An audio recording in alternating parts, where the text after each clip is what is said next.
The 100-player server cannot have hats. TF2 has an object limit that crashes if it gets filled, and hats count towards that. The limit is set to 2048 objects, which sounds like a lot, but besides hats, it also includes players, any map entities such as doors and capture points, projectiles, buildings, dropped weapons, and a bunch of other things. So it ends up being pretty easy to hit the limit with 100 players. Take Barn Blitz for example. If everyone fires 2 pipes each, the server dies. So we create as much headroom in the object limit as we can. Useless map entities like ropes and player cosmetics are removed, which thankfully was enough to allow basically every stock map in the game to be playable.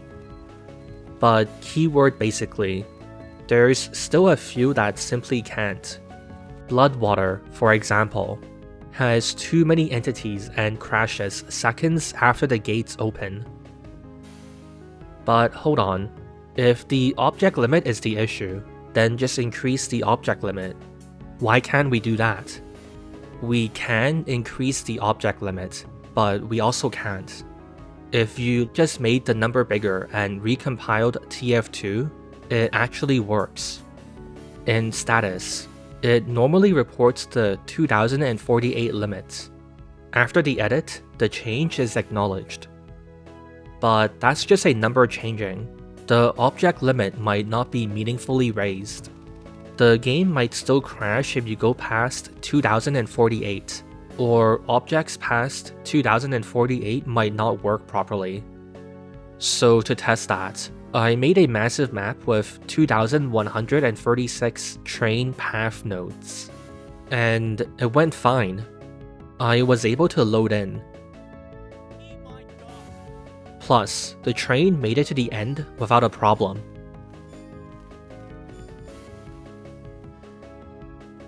I tried stacking even more stuff on top of this. Even 32 players, and it still works.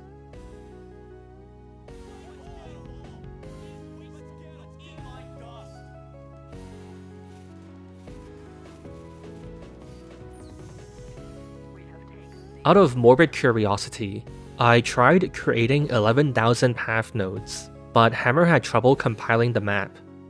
I cut it down to 7,723, and TF2 ran it. So it just works. But there's no way it's that simple, right? Surely there has to be a catch somewhere. I spoke to Gmod developer Rubat, who has updated the object limit for Gmod before. They said that updating the limit itself isn't difficult, but doing so means more data has to be sent to players, and servers would need to do more processing. So the real question is if servers or players can handle it. I also spoke to ficool, who you may recognize from bug fixes. They played with TF2's object limit before, and only ran into 2 problems. Demo recordings that were created before the object limit change would break, but demo recordings made after the change were fine. And second, TF2's rendering crashes when 10,000 objects are on screen, so that also requires a fix, but that was it. So it's time to add this to the server then, right? No. If I patched the server to run with a higher object limit, TF2 on your computer will crash. This is because the object limit is relevant on both ends. The server is in charge of simulating the game and keeping track of every relevant object. But your computer also needs to keep track of where the server says objects are to show you what's happening. When your computer thinks they only need enough space for 2048 objects, and the server gives you too many objects to keep track of, you simply don't have a place to store any more info, and the crash happens. We could fix this, but it would be a program that players download to patch TF2 to increase the object limit on your end, which means genuine risks of being VAC banned. Even if we assume we can get banned, what happens when people put up fake downloads of it, and I'm now responsible for people getting their computers hacked? All that, plus needing to keep up with TF2 updates and bugs that might arise, players not wanting to download stuff just to play, and players being perfectly fine without hacks, which is the main thing we're getting out of this, makes it really compelling to just not open that can of worms.